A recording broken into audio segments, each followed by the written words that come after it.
এটা কি কাজে লাগে?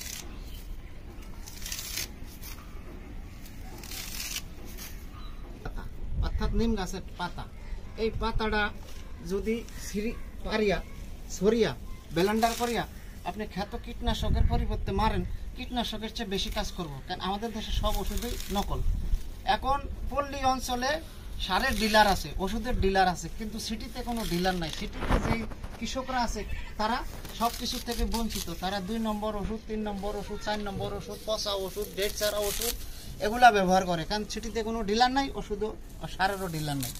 এবং সরকারও সিটিতে কোনো তত্ত্বাবধান করে না কৃষকের জন্য। কৃষক তখন নিজে বলেই চলে, তখন ক্ষতিগ্রস্ত হয়। অনেক সময় রোগ বালাই ট্যাকেল দিতে পারে না, রোগ বালাই থামাইতে পারে না, কারণ তারা 1 নম্বর ওষুধ পায় না। কৃষি অফিসার করে সবসময় পায় না। কৃষি অফিসাররা 6 মাসে একদিন আইয়ে, 9 মাসে একদিন আইয়ে, ফোন করলে বিজি, ফোন করলে আসতেছি। তখন তারা কৃষকেরা হাইতাস হইয়া নিজেরাই পরিকল্পনা চালায়।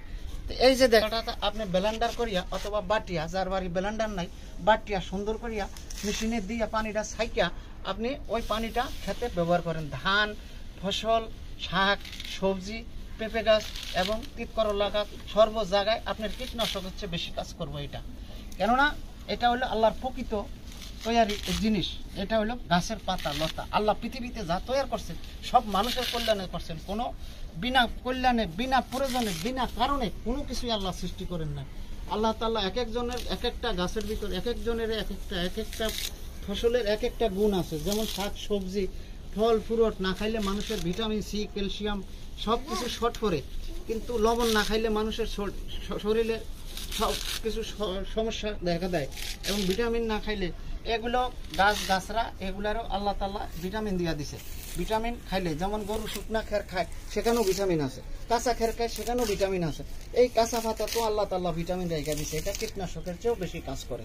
কিন্তু শহরে যে কীটনাশকগুলো চিঠিতে দেয় এগুলার কোনো ডিলার নাই এবং কোনো এটা দেখেন নিম পাতা। এই পাতাটারে গাছ থেকে পারিয়া এরকম সরবেন, এরকম সরিয়া এরকম করে লইয়া এইরকম করে এটারে বাটবেন অথবা ব্লেন্ডার করবেন।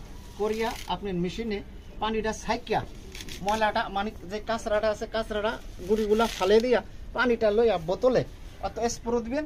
আর না তো বড় জায়গা হইলে মেশিনে ভরবেন, মেশিনে ভরিয়া স্প্রে করবেন। পানিটা স্প্রে করলে পোকা মাকড় সব কিছু আছে সব ক্ষেতের থেকে 500 গজ দূরে চলে যাব তিতার চড়ে এবং এটা গ্যাসের চড়ে। কিন্তু এটা অনেক কাজে লাগে, কিন্তু কীটনাশকের চেয়েও বেশি কাজ করে। ভেজালিয়া কীটনাশক তো সব আরো দিলে পই আরো বেশি কাজ। এটা ব্যবহার করেন আপনারা প্রকৃতভাবে। এটা আমি একটা আবিষ্কার করছি এবং এটা একটা আমি ফলোয়া গেছি। এখন আমি কোনো কীটনাশক ব্যবহার করি না এবং কোনো কিছু ব্যবহার করি না। এই পাতাটা এক সপ্তাহ পর পর আমি এটারে ব্যবহার করি, মেশিনে দিয়ে স্প্রে করি, তখন আর পোকা মাপড়ে এবং বিভিন্ন দাগ টাক এগুলা।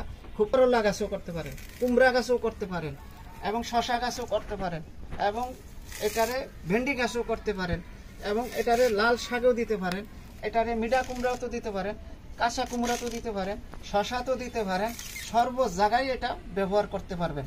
মেশিন দিয়ে স্প্রে করবেন আপনার সম্পূর্ণ। এটারে প্রথম পারতে হইব, পারার পরে এরকম করে সরিয়া এরকম করে একটা বলে নিতে হইব। বলে নেওয়ার পরে সরা শেষ একটা ব্লেন্ডারে দিবেন। ব্লেন্ডারে দিয়ে ব্লেন্ডার করিয়া অথবা যার ব্লেন্ডার নাই সে পাটাতে বাটবেন, বাটিয়া ওইটারে ছাকবেন, ছাইকা পানিটারে মেশিনে দিবেন বা স্প্রের বোতলও দিবেন যার অল্প। ওগুলো দিয়া যখন স্প্রে করবেন 15 দিন পরে আবার স্প্রে করবেন। 15 দিন যে কোনো ফসলে করেন, যে কোনো ক্ষেত খামারে ধান শাক সবজি গাছ, আম গাছ এবং পেঁপে গাছ সর্ব গাছই ব্যবহার করতে পারেন। এই ব্যবহারটা করবেন আপনারা, কীটনাশক আর কিনা লাগবে না আপনার। এটা দেখবেন পোকা মাকড় সব কিছু দমন করে। কেননা এই জিনিসটা হলো প্রচুর তিতা, অনেক তিতা, মানে এরকম তিতা তার কীটনাশকও হয় না। তাই এগুলা এরকম তিতা। এই কারণে এইভাবে সরিয়া এইভাবে লইয়া এরকম জমা করবেন, করিয়া ব্লেন্ডার করবেন। ব্লেন্ডার করিয়া একটা কাপড় দিয়ে